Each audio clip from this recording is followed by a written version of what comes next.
So thank you. One thing I want to mention is I'm a proud graduate at UA Mechanical Trade School right here in Landover, Maryland, just outside of Ward 8 in DC.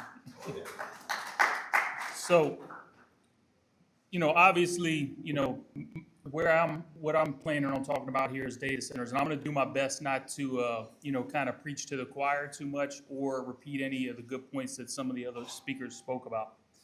The United Association includes over 270 or approximately 270 local unions in the United States and Canada, with over 400,000 members that work in the plumbing, pipe fitting, sprinkler fitting, pipe welding, HVAC service, plumbing service, fire alarm service industries. So we represent a broad range of very highly skilled, highly technical crafts. We work in partnership with mechanical contractors and sprinkler and plumbing contractors, that are signatory to our collective bargaining agreements across the United States and Canada. We are experts, and I mean experts in building, servicing, maintaining, and operating data centers. We started building data centers in the 1990s when they first, were actually called data centers and server rooms prior to that. Being here in the Washington, D.C. area and being a business manager at Local 602, part of our jurisdiction covers Northern Virginia. So I've had firsthand experience since the beginning of my career when I was 18 years old in, having the data center industry in and around here in this area here. We have, had the unique opportunity to see not only the growth, the job creation, and the benefits that it directly has on our members and future members. We've also seen the benefit that it has had on the communities that the data centers have been built in. Northern Virginia, Loudoun County, Virginia, is probably one of the best examples of how a community has really taken, I hate to say advantage, taken advantage of the increased development in the data center industry. That community has runs on average, I think this last year, about a $300 million surplus above their budget, which has allowed them to decrease the residential tax rates for the homeowners in that county for almost 10 years now. For the UA, obviously this creates a, as the gentleman from Ohio put it, is probably the biggest infrastructure opportunity that this country's ever seen. I talk to everybody, my age or older than me that's been around in the trade longer than me. My father, who's a 60-some-year member, and they have never seen the construction industry rolling like it is right now. And we want that to continue, not just for our existing members. The United Association, as I said, we have over 400,000 members. When our man hours are up, when we work more, not only does that create job opportunities for our members, it also creates a tremendous amount of opportunity for us to improve our medical and retirement benefits. And it's great for our existing members. What it also creates is a lot of opportunities for young men and women to enter a trade, to begin a career in the construction, service, and maintenance industry. Not just in data centers, but we also we operate in every industry there is, but increased construction, increased development creates a lot of opportunity, not just for our members, but for our partners, our signatory contractors that we work with, all private contractors, and a lot of young men and women that are looking at a pathway to a great career that will get them to a six-figure pay and fringe benefits that are outstanding out of this world. We are proud, right? We're proud to be able to take part in, yet again, what is the next advancements in technology in our country and in the world. We're proud to be able to be part of that, the way that we're going to innovate moving forward and build that infrastructure. Our members take part in every step of the construction phase. We take part in the beginning, planning phase, coordination, design. We take part in the pre-construction, prefabrication, off-site. We take part in the construction on-site. We do the commissioning, quality and control, startup, and then we do the operation, maintenance, and service and repairs after the fact.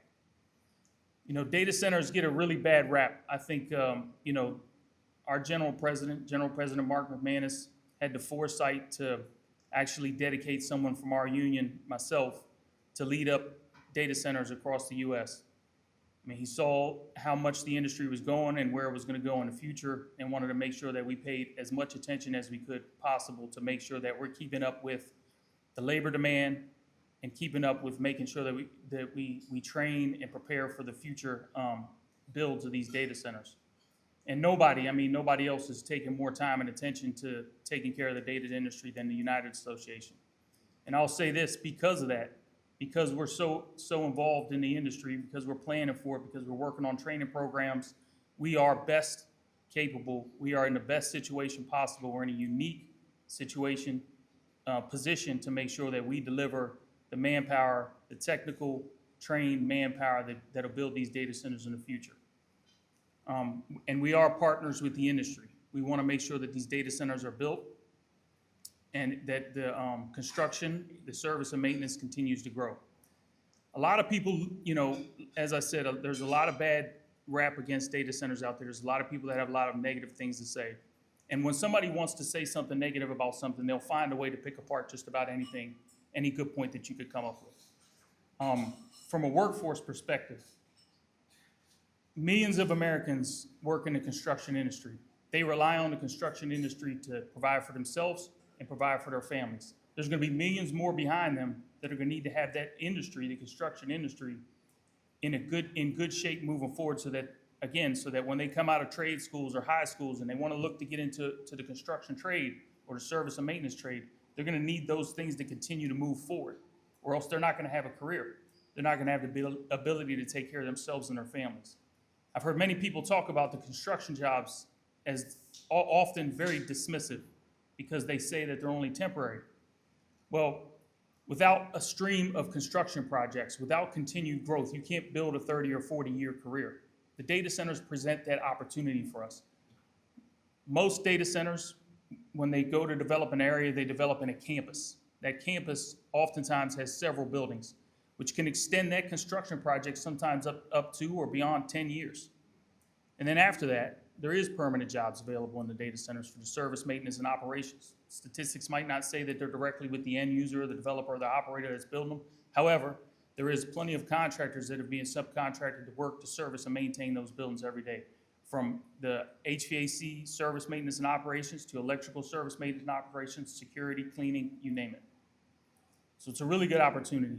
I think that it's a shame that the negative noise around data centers has gotten out of control, and it's also a shame that it's become political. And the last thing we want to see is moratoriums or bans on data centers. I think our general president has been very clear about that in publicly, and our position is that if data centers should be built responsibly, right? As the gentleman from Amazon mentioned, they should be built responsibly, and there is a pathway forward on all of them to be built in a way that they are made more efficient with their energy and water use. And they have been. As I said in the beginning, we have had the opportunity here in this area to see data centers built since the 90s. We have not only have we been able to grow and prosper because of that development, but we have seen the evolution of the construction of those data centers.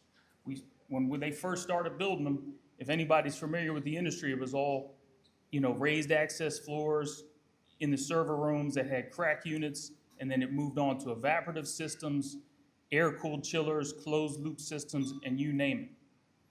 And because of that, they've not only made the data centers more efficient with their water use for the cooling systems that we build, install, service, and maintain. They've also made it more efficient with their energy use per unit, and they've mitigated a lot of the environmental risks that people are concerned about. For instance, backup generators having SCR systems that mitigate almost 100% of the emissions coming off of them on the exhaust that barely ever run, but that's a whole nother conversation.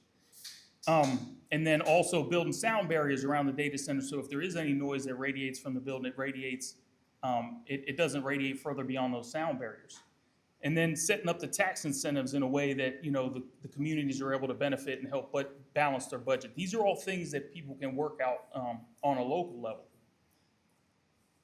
And make sure that the data center is built in the right way, that they're a good neighbor and they benefit the communities that they're built in. And this can all be done.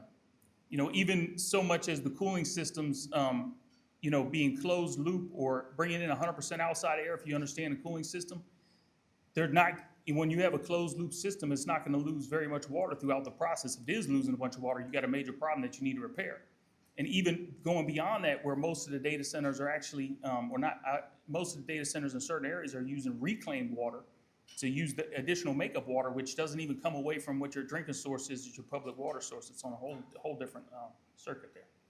So there is good pathways forward. Data centers can be built responsibly, especially when they're built by the experts, the United Association. As I said, we're in the best possible position. We build data centers better than anybody else, faster than anybody else, and we will make sure that they were built with the highest standards.